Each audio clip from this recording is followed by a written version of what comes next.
Hello नमस्कार प्रिय मित्रांनो, अनोखी लाईफमध्ये तुमचं मनापासून खूप खूप स्वागत आहे. आणि पुन्हा एकदा संपादकीय चर्चा या भागामध्ये खरंच मनापासून खूप खूप स्वागत आहे.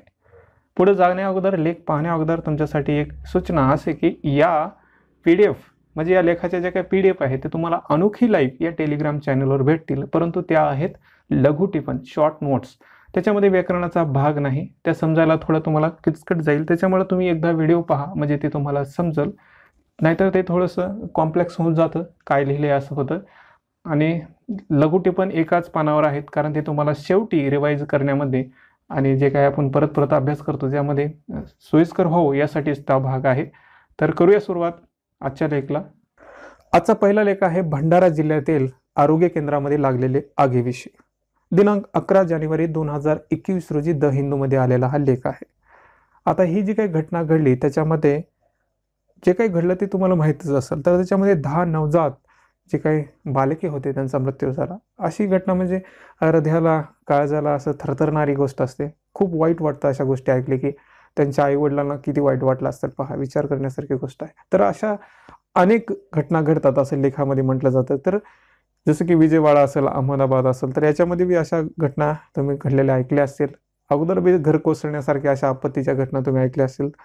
तर असं होण्याचं कारण काय नेमकं हे आपल्या परीक्षेच्या दृष्टीने महत्त्वाचं आहे. तर याच्यामध्ये एक तर जो काही त्या हॉस्पिटलमध्ये भाग होते त्याच्याबद्दल जर बोलायचं झालं तर या स्पेसिफिक घटनाबद्दल, तर तिथं जो काही कामगार होता तो कमी प्रशिक्षित, म्हणजे त्यांना जास्त काही माहिती नसणार. दुसरं म्हणजे काय, त्या जो काही हॉस्पिटल आहे ते जे काही आरोग्य केंद्र होतं त्याच्यामध्ये वेळोवेळी पाहणी झाली नसेल. पाहणीचा हा एक आपला अभाव दिसतो तिथं. पहिले काय, जो प्रशिक्षण पाहिजे होतं ते नव्हतं, आणि दुसरं वेळोवेळीची पाहणी नाही. तिसरं म्हणजे हे जे काही घडलं त्या ठिकाणी तिथं म्हणजे जे काही अतिदक्षता विभाग असतो, त्याचप्रकारे नवजात शिशूचं जे काही ICU असतं किंवा व्यवस्थापन जो काही भाग असतो त्यांच्यामध्ये जो काही प्राणवायूचं प्रमाण जास्त असतं, म्हणजे काय ऑक्सिजनचं प्रमाण अधिक असतं. मग तिथं अशा गोष्टी अधिक घडतात. मग तिथं अधिक जर प्लास्टिकचा कचरा बिचरा असेल तर मग अधिक ते पेटत घेतं. तर अशा गोष्टी घडतात. आणि कारण म्हणजे मशीनचं जे असते, जे काही त्यांना इन्स्ट्रुमेंट दिलेलं आहे, तर ते जर खराबी असेल किंवा जे रिपेअर केलं असेल, त्याला दुरुस्ती केली असेल, परंतु एखादं वायर त्यांनी बरोबर हे केलं नसेल, तर अशा गोष्टी घडतात. म्हणजे स्पार्क व्हायला किती वेळ लागतो त्याला. तर म्हणजे असे खूप कारण आहेत की जिथं नजरेनं पाहण्याची गोष्ट असते, पण तिथं पाहिलं जात नाही तसं. म्हणजे काय, सावधगिरी आहे म्हणतो आपण, ती नसते.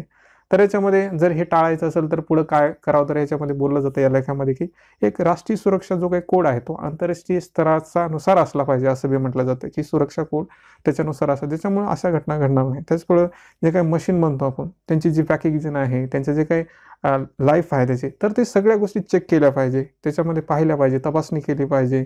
अशा गोष्टी ज्या घडतात, जिथं जिथं ज्या शहरामध्ये घडल्या त्यांचे अहवाल पहा. ते अहवाल जे काही आपल्या पब्लिक म्हणजे सार्वजनिक ठिकाणी आहे, म्हणजे सार्वजनिक वेबसाईट आहे, त्याच्यावर तो प्रसारित करा, ज्याच्यामुळं हे जे काही दुसरे आरोग्य केंद्र आहे ते पाहतील काय चुका झाल्या त्यांच्याकडून, कशामुळे झाल्या, तर ते दुरुस्त करतील, ज्यामुळं अशा गोष्टी होणार नाहीत. त्याचप्रमाणे जागरूकता जास्त महत्त्वाची आहे की अशा गोष्टी घडू शकतात. त्याच्यामुळे बरोबर वेळेच्या वेळी हा जो काही पाहणी करणं, त्याच्यामध्ये ज्या काही गोष्टी आहेत त्या पाहणं हे खूप महत्त्वाचं आहे. तर अशा गोष्टी केल्या पाहिजेत. आणि हा जो काही आपण एखादा बिमार झाला तर तो पुढे जातो, आरोग्य केंद्रामध्ये जातो किंवा आपण हॉस्पिटल दवाखान्यामध्ये जातो म्हणता, आणि तिथंच त्याच्या संग असं होतं, तो अगोदरच हेल्प मागण्यासाठी गेला आणि त्याच्यासोबतच असं घडावं, तर हे खूप असं गोष्ट आहे की जी बोलायला सुद्धा असं कमीपणा वाटतो. तर अशा गोष्टी घडू नये असं या लेखामध्ये म्हटलं जातं. तर ही भंडारा जिल्ह्यामध्ये जी काही घडलेली बाब आहे त्याच्याविषयी हा लेख होता. यानंतर पुढचा लेख आहे विद्युत वाहनाविषयी. आता विद्युत वाहनाविषयी हा जो काही लेख आहे बरेच वेळेस आलेले आहेत, त्याला आपण कंबाईन करूया. तर आज जो काही लेख आहे तो 11 जानेवारी 2021 रोजी द हिंदूमध्ये आलेला आहे. तर याला थोडंसं आपण समग्र रीतीने पाहण्याचा प्रयत्न करूया. सर्वप्रथम पाहूया की विद्युत विद्युत वाहनं म्हणतो आणि मग नेमका फायदा काय याचा आहे का, तर तुम्हाला माहीत असेल की आपण आपले जे काही वाहनं चालतात त्याच्यामध्ये त्याच्यातलं जे काही इंधन आहे ते आपण मागवावं लागतं, म्हणजे आयात करतो. तर हे आयातीसाठी खूप खर्च लागतो. जसं की म्हटलं जातं की 2018 ते 19 या वर्षामध्ये 120 बिलियन. तर एवढा खर्च येणं म्हणजे किती, म्हणजे आपल्या अर्थव्यवस्थेवर किती जोर पडत आहे हे आपल्याला समजतं की इंधनाची आयात होते.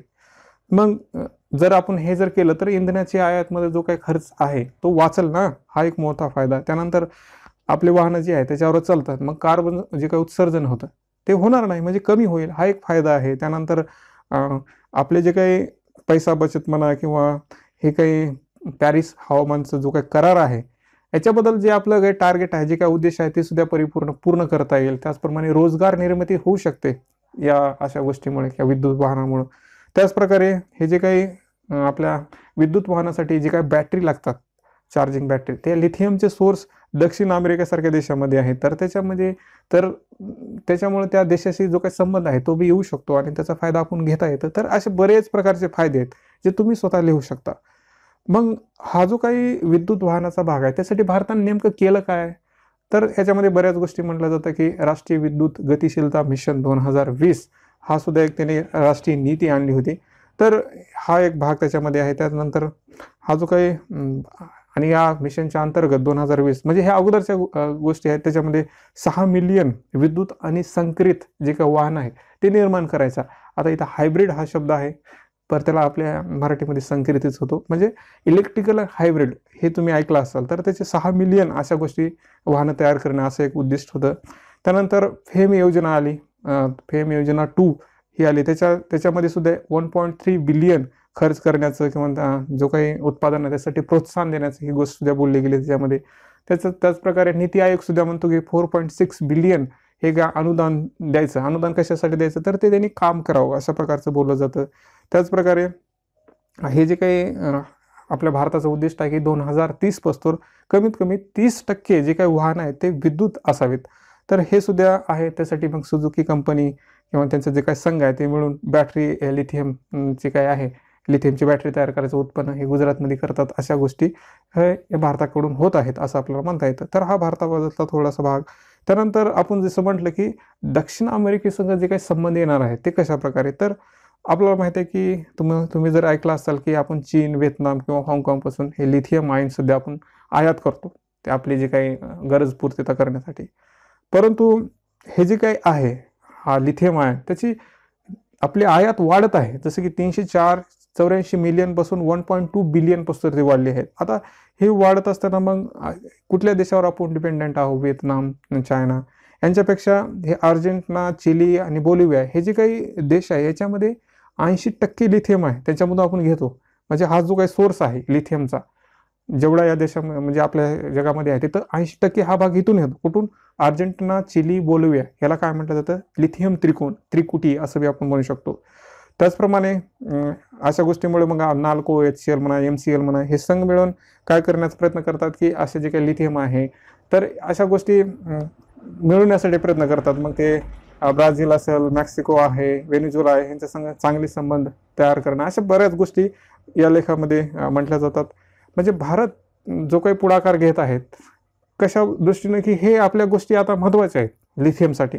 जसं की ब्राझील, मेक्सिको, व्हेनेझुएला आहेत हे भारताचे चांगले संबंधी आहेत. मग यांच्याद्वारे इतर देशाशी संबंध का साधू नये, तर असा पुढाकार भारत सुद्धा घेत आहे की त्यांच्या संग अग्रीमेंट करणे, करार करणे या गोष्टी होत आहेत. तर भारताने बऱ्याच गोष्टी केल्यात असं म्हणतायत की आपलं जे काही नीती आहे, धोरण आहे म्हणा, विद्युत वाहनाचा जो काही भाग आहे तो अशा प्रकारे तुम्ही याच्यामध्ये तुम्हाला जे माहिती आहे ते सोडा ॲड करू शकता.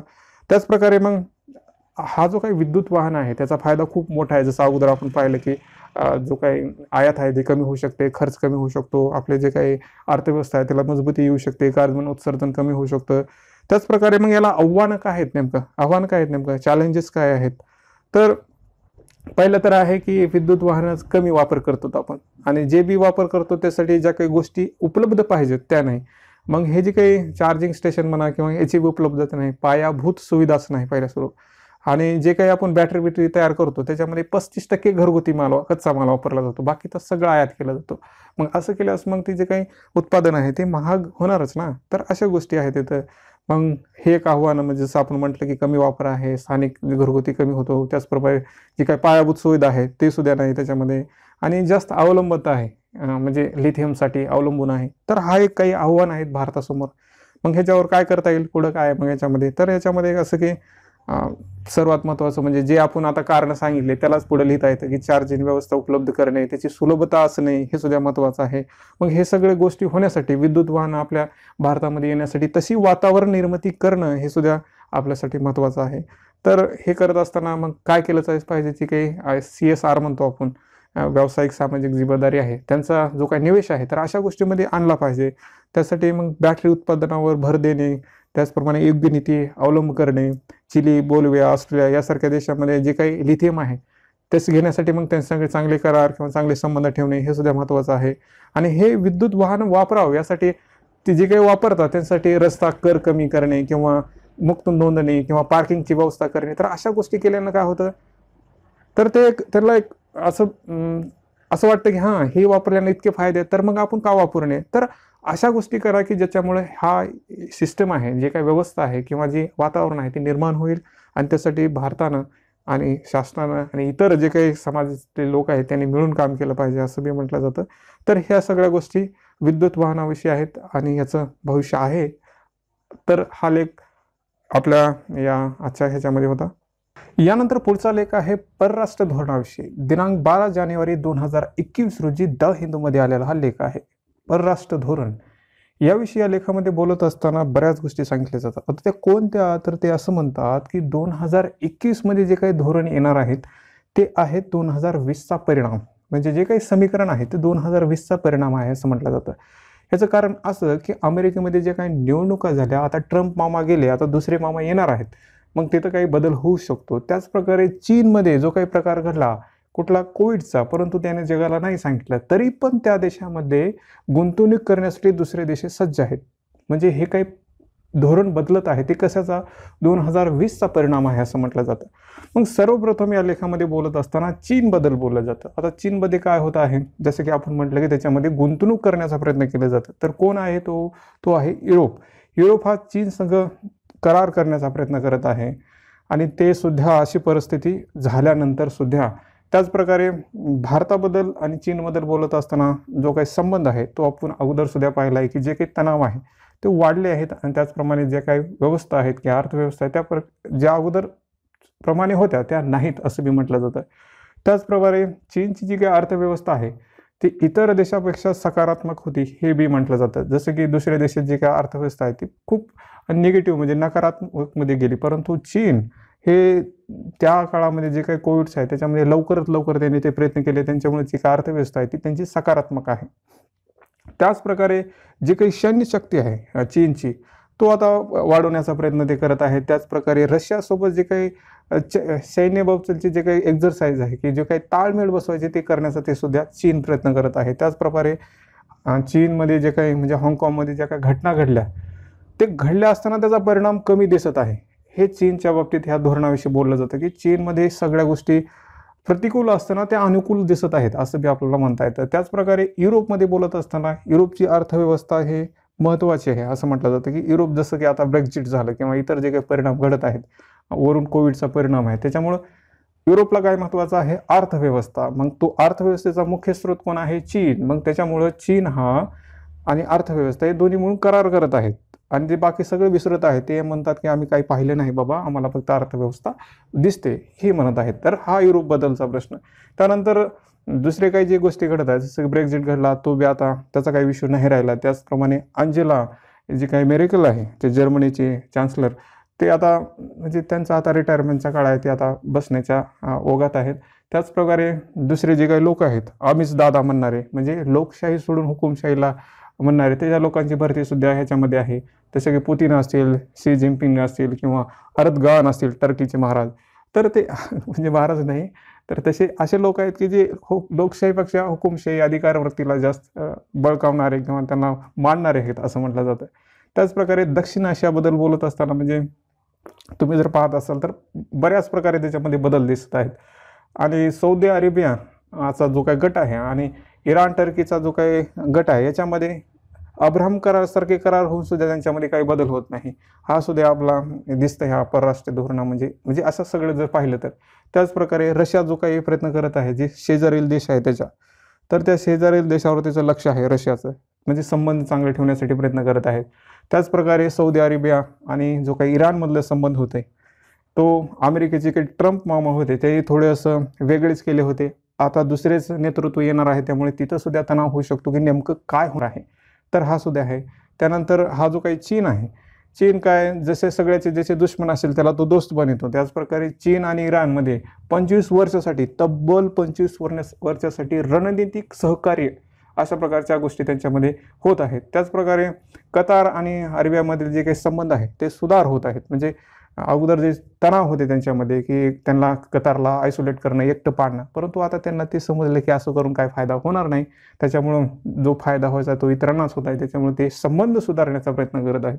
त्याचप्रकारे जे काही शिया लोक आहेत, शिया म्हणजे कोण, सौदी अरेबिया आणि त्यांचे मित्रगट, आणि सुन्नी म्हणजे कोण, इराण आणि त्यांचा मित्रगट, याच्यामधला जो काही मतभेद आहे तो मतभेदच राहणार आहे, त्याच्यामध्ये काही परिवर्तन दिसत नाही.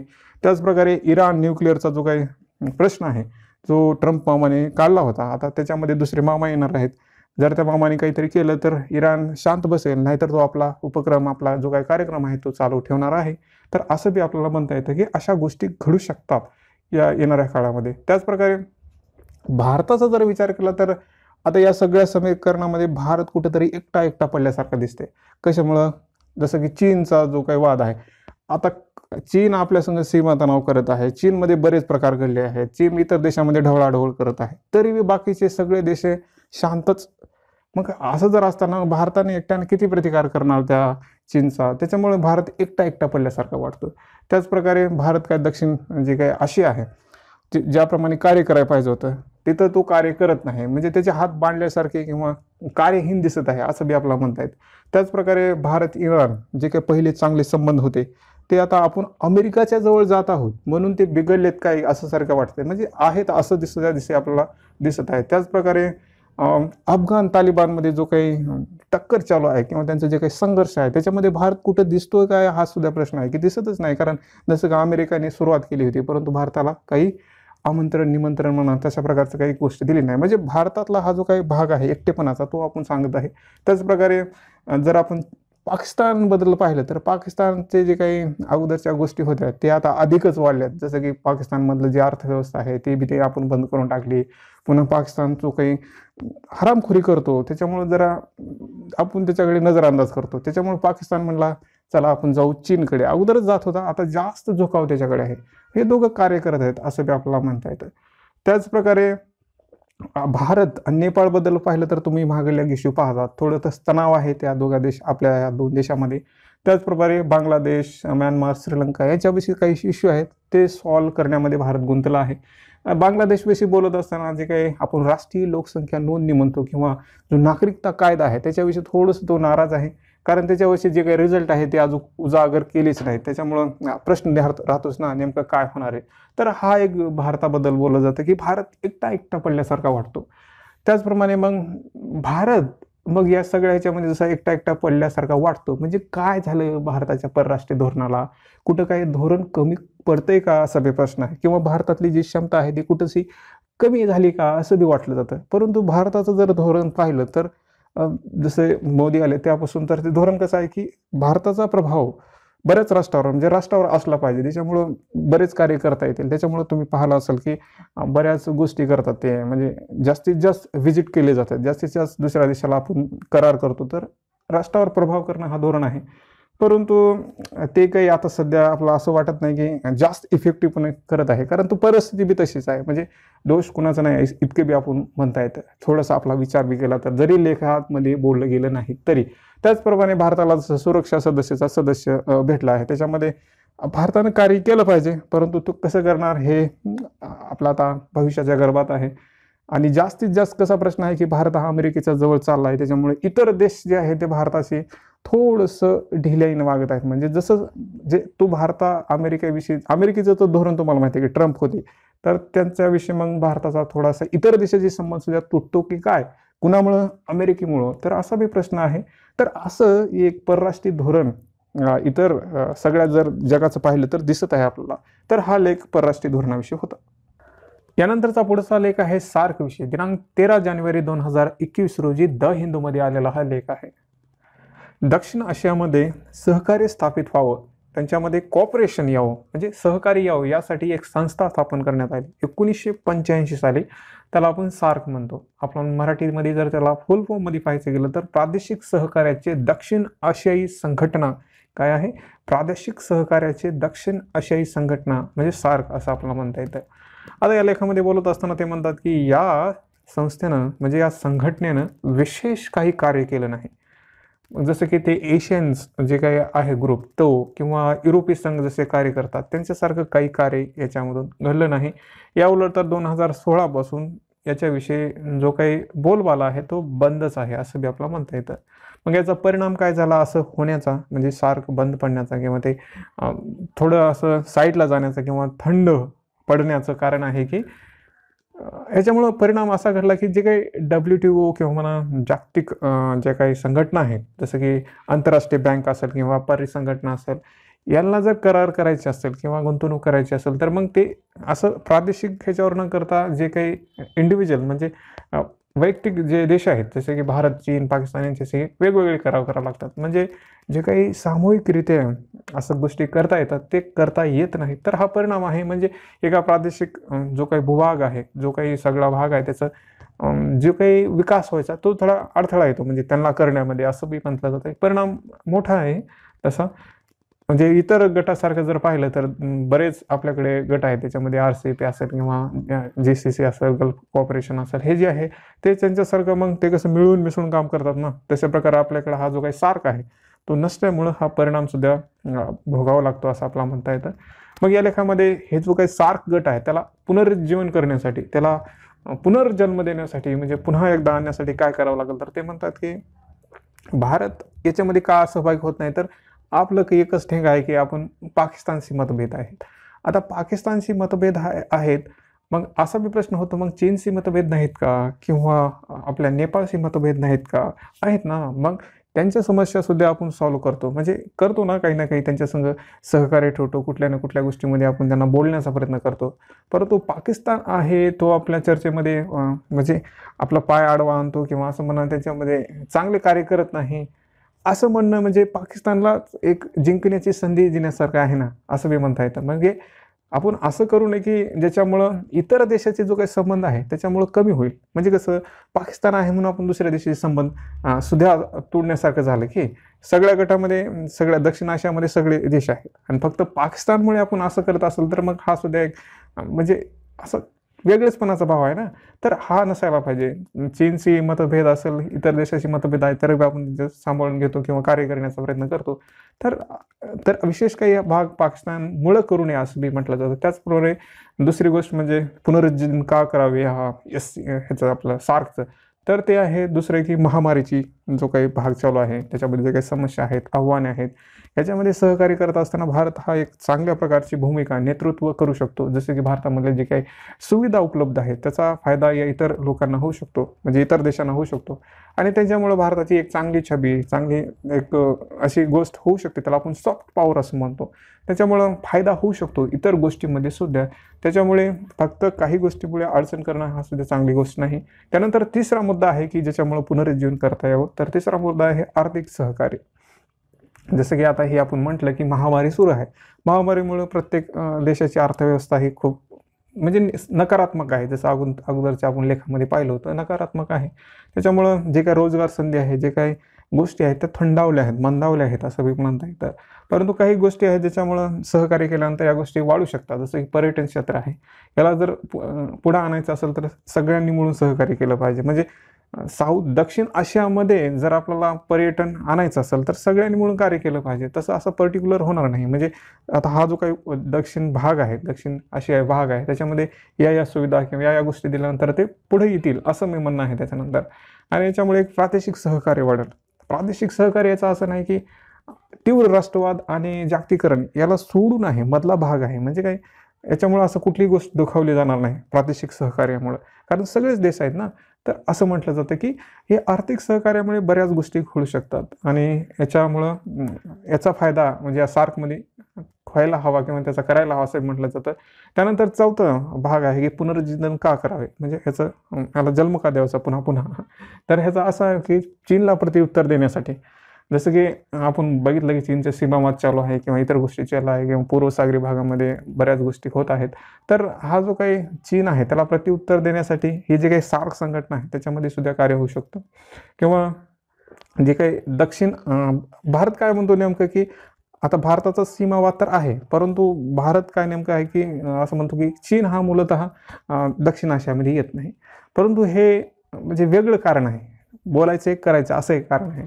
मग उलट जर पाहिलं तर आपण चीनची गुंतवणूक पहा, चीनचं जे काही चीनला प्रत्युत्तर देत असताना चीनला नाकारणं हे चुकीचं आहे, की मला दक्षिण आशियामध्ये त्याचा भाग होणार नाही, हे सुद्धा त्याच्या येण्यानं बऱ्याच गोष्टी होऊ शकतात. तर असा आपली वृत्ती धरून तिथं ह्या सार्कला डावरणं हे चुकीचं आहे, असं बी आपल्याला म्हणता येतं. त्यानंतर या लेखामध्ये असं म्हटलं जातं, की आपण जे काही गोष्टी पाहत आहोत, म्हणजे भारत जो काही ज्या दृष्टीने पाहता, तो चीनला बघून पाहतो. म्हणजे चीन बाहेरून लक्ष देत आहे, चीनमध्ये ढवळाढवळ करत आहे असं आपल्याला वाटतं. परंतु आपण आपल्या दृष्टीने पाहिलं पाहिजे. भारताच्या दृष्टीनं म्हणजे भारताचा विकास कसं, भारताचे हित कसं होईल या दृष्टीने पाहिल्यानंतर ह्या सार्क संघटना सारख्या जे काय आहेत त्या खूप मदतगार साबित होऊ शकतात. असं म्हणायचं की या आर्टिकलमध्ये सार्क महत्त्वाची एक संस्था आहे, संघटना आहे. त्याच्यामुळं याला रिव्हाइव करून जे काही गोष्टी करायच्या आहेत या सध्याच्या काळामध्ये त्या केल्या पाहिजेत. तर असं हे या लेखामध्ये म्हटलं जातं. तर अशा प्रकारे हे 3 लेख होते, ते तुम्हाला समजलेच असतील. तर आपण आता पुढच्या भागामध्ये भेटूया. परंतु जाण्या अगोदर हा तुमच्यासाठी UPSC पर्सनल गायडन्स प्रोग्राम आहे. याच्यामध्ये तिन्ही स्टेजबद्दल तुम्हाला गायडन्स दिलं जाईल. मग प्री असेल, मेन्स असेल, इंटरव्ह्यू असेल, त्याच्यामध्ये तुमच्या जे काही पर्सनल क्वायरीज आहेत त्या पूर्ण सॉल्व्ह केल्या जातील. तुम्हाला UPSCसाठी तयार करण्यासाठी प्रवृत्त केला जाईल, तसा प्रयत्न बी केला जाईल. तर याच्यामध्ये मराठी लिटरेचरसुद्धा आहे. जर तुम्हाला नको असेल तर तशी व्यवस्थासुद्धा आहे. अधिक माहितीसाठी तुम्ही डिस्क्रिप्शन बॉक्समध्ये जावा, तिथे तुम्हाला रजिस्टर लिंक आणि व्हिडिओसुद्धा भेटेल. तर इथंच थांबूया. तुमची काळजी घ्या, स्वतःवर प्रेम करा. धन्यवाद मित्रांनो.